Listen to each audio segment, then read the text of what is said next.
and a GOM TV invitational in his bag, which is already awesome, you know. And Hyuk is 21, and he hasn't achieved anything. He hasn't played that many games, and he has really poor ratings, like 20% versus Terran, and somewhere around 40-something% against Zerg, against Protoss, which, you know, it's actually a really sad story, because the guy, he earned like normal money, but the problem is that in like 1 or 2 or maybe even 3 years, Hyuk will simply not be able to have the mechanics and, you know, the brain power to play StarCraft. It's a sad truth that at a certain age you're simply not competitive anymore in playing StarCraft, and I don't know what he's gonna do afterwards, because he's played so much StarCraft really to be able to reach this level, and I don't think he's earned that much money to, you know, really be able to finance his life afterwards, which is, you know, really a sad story. But you know, it's kind of bad of always making fun of the guy with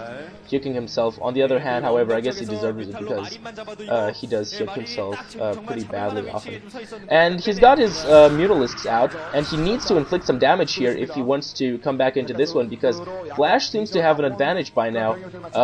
He is at par with the bases for quite some time now with Hyuk, and Hyuk has not been able to do anything with his Zerglings up until now.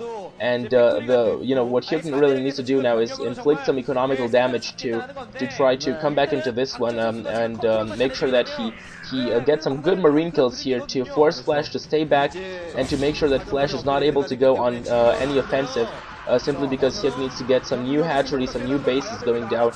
You see he's trying to get one at 5 o'clock, but actually he loses quite a lot of Mutalisks. And this is a good play from Flash here, microing his troops very nicely. And you see what the commentators showed you there in that green box is absolutely no sunken having been placed up until now. I mean, it's of course a good thing for Hyuk that he hasn't placed any up until now, because you want to get static defenses as late as possible. However, he will probably need 1 or 2, maybe 3 to cope with this group, unless of course he manages to inflict a lot of damage with his Mutaling force.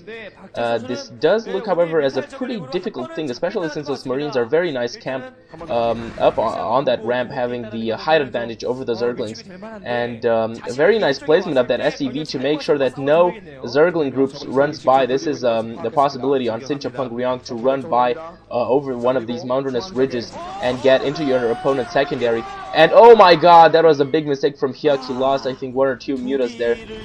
He has to be very careful, because the Muta Force is pretty much everything that keeps Flash away from his expansion, and still no sunken. Oh man, this is really the time that he has to place like at least 2 or 3 sunkens, simply because with 1 sunken he will not be able to hold this off. He is placing 1 creep colony, but I think this is already too late right now. It doesn't look like he will be able to hold this off. Now finally Hyuk coming in with his Mutalist, trying to kill some Marines, but not being able to get that many kills, and a lot of medics still there. Plus these reinforcements of Marines will create a very strong medic and Marine group again for Flash. And Hyuk is already down to very few Mutalists, and only having 1 sunken colony. I think he should have placed another one by now. And no, he actually still has only 1 sunken colony. What is Hyuk doing?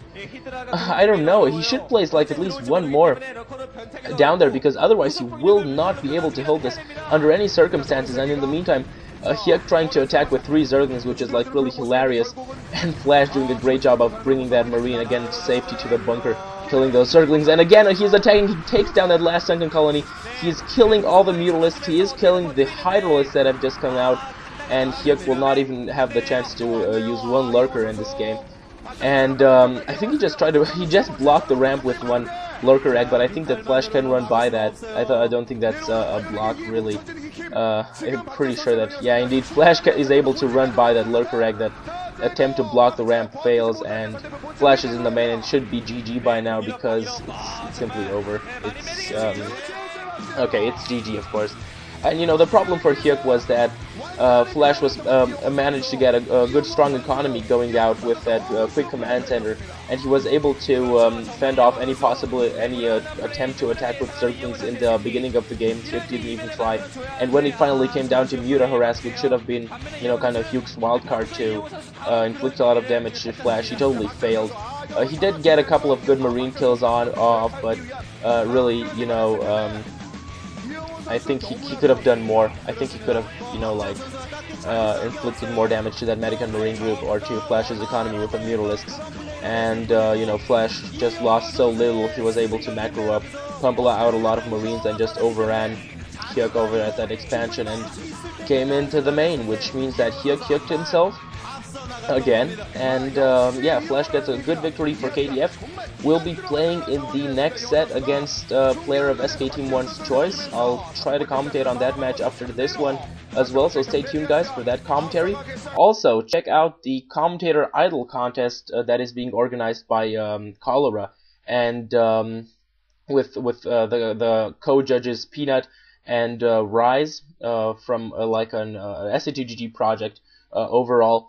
And it's already in round 1. In the meantime, you can check out SC2GG's front page for a link to the round 1 thread.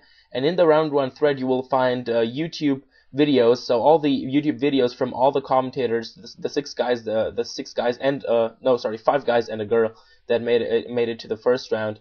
All their submitted videos embedded there. So watch them all, the videos, and afterwards go at the top of the thread and vote in the polls for your top 1, top 2, and top 3 choice.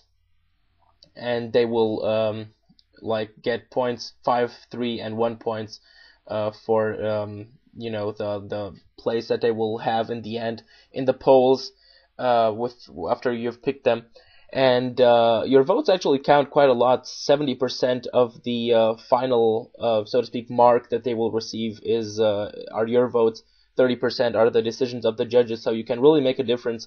Every vote counts. So make sure you check that out, and also check out other staff commentators from SC2GG. Stay tuned for commentaries on the MSL groups by Cholera and Rise on the Viletech account, and also Ranshin, Nuke the Stars are also bringing new commentaries out as of late. So yeah, thanks for watching guys, and stay tuned for some other matches from the SK Team 1 versus KTF matchup. Blade of Fire warping out. Bye bye guys, take care.